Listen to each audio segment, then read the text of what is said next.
Hi, I'm Brian King, and this is Five Things Friday. Today, I want to talk to you about conversations. And, we all know that one of the best ways to keep our marriage thriving is to communicate with our wives. Uh, the problem comes in when we get out of the habit of communicating and when we end up, sitting there in front of them and thinking, I don't have anything to say. you know, our conversation has just gone downhill because it's all been about logistics. What's for dinner? Did you pay the electric bill? Who's picking up the kids? And real deep conversations kind of have to be planned for. So I'm going to give you 5 things that you can talk about with your wife, that it's recommended that you talk about with your wife. Now, all of these, depending on where you are, may not be appropriate. Uh, you don't want to step into trouble, but at least one of them is something that you can use this weekend. At least one of them. The first one is the dream conversation. This is one that my wife and I started when we were engaged, and it kind of went up and down, but now we try to do it on a regular basis. What are you dreaming about? And simply, basically, what are you looking forward to? What do you want to do? What's on the agenda for the future? That's usually pretty safe, not always, depending on where you are. But it's a good conversation to start. After you get done talking about what's for dinner, sit down and say, hey, do you still want to go to Europe sometime? You can kind of think about some of the things that you talked about early in your marriage, and have you done those, or are you still looking forward to them? Dream a little bit. It's okay, and it's a great thing to talk about because it's not talking about the past. It's not bringing up problems. It's just kind of like, what are you looking forward to? What do you want to do in the future? And then number 2, there's the appreciation conversation. And this one's best if you start out first and say, I really love it when you do this for me, or I'm really thankful that you take care of that. Is there anything I do that you really love? And you've kind of prefaced it by telling them something that you enjoy. So usually they're open to it. You got to be the judge. If you've been fighting or something, you might get the wrong answer. So this may not be the one, but always kind of be ready for a response. And maybe you do need to start doing something that would make her feel loved. And that would be a great time for her to share that with you. So be open to hearing something you may not want to hear.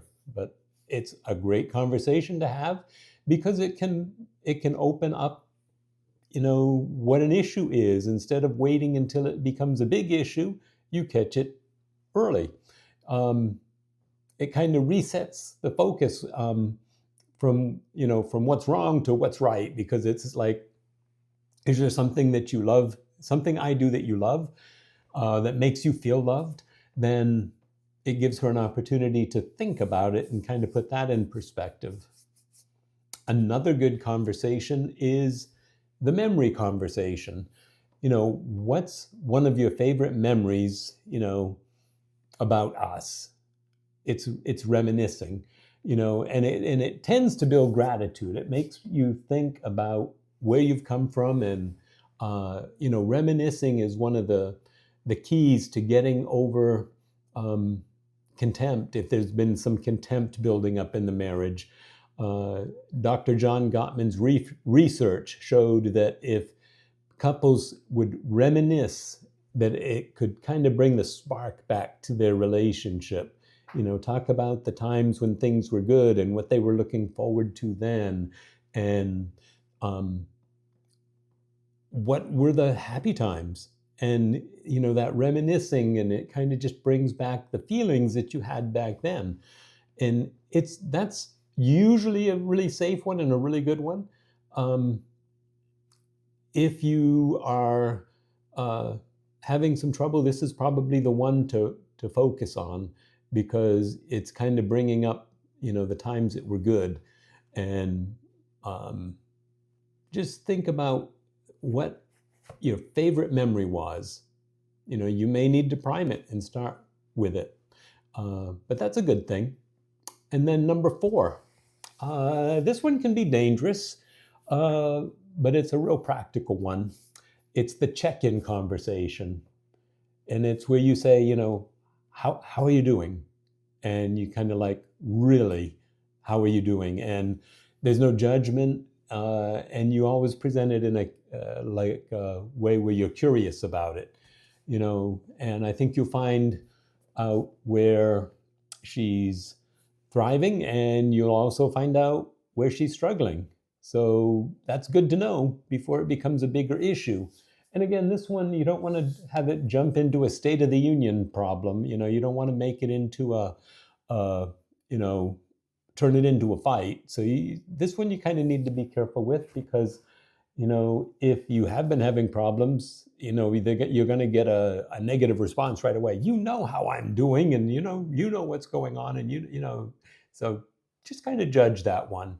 But if it's things are going pretty good, this is a great one to use to just check in, because it makes them feel like you care. I know we did this a lot. When the kids were growing up, uh, I would always, kind of check in and say, how are things going with the kids, and you know, uh, do you have any needs and stuff like that. And we just really talked and communicated about, the day-to-day stuff that was going on, and what was hard and what was working well with the kids and with just the family and all the logistics of it. And it wasn't like a logistics thing. It was a, how are things going? Are you struggling with something, or is it working? Is there something that's building up that we should take care of? And it just lets them know that you care and that you're interested in what they're doing throughout the day, whether it's with their job or with the kids or the house or any of those things. Great one to use, as long as the atmosphere is already peaceful to begin with. If you're fighting, go back to the reminiscing one. That would be great.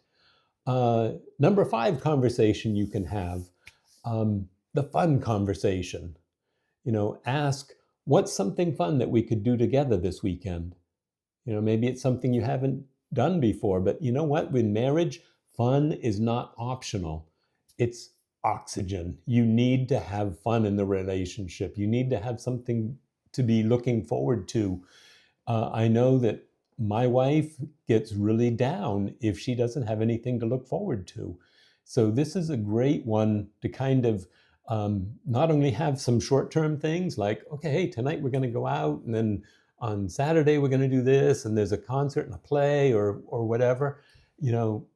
Make sure that there's something always to look forward to, some short-term things, some long-term things, but don't just have it like, well, it's just another day. You want to have variety. So the thing is, and here's a challenge, don't try to have all 5 of these conversations at once. Pick one today and really listen to what the answer is when you ask the question. Connection and conversation and communication don't happen by accident. You really have to plan for it. And like I said, if your conversations devolved into what's for dinner and who's picking up the kids and did you pay the electric bill, then you really need to kind of expand your horizon a little bit. So be ready with the dream conversation and the appreciation conversation and the memory conversation.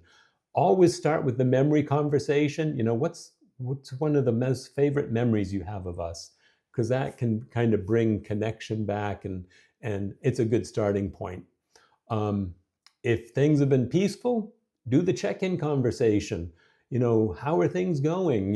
How are you doing? Really, I really want to know, and that can really help connect on a deeper level. And then don't forget to have the fun conversation, because fun is not optional. it's really necessary. So there's your 5 things for this Friday. Hope you enjoy your conversations with your wife this weekend, and that you really communicate on a really deep and meaningful level. I'll talk to you next time.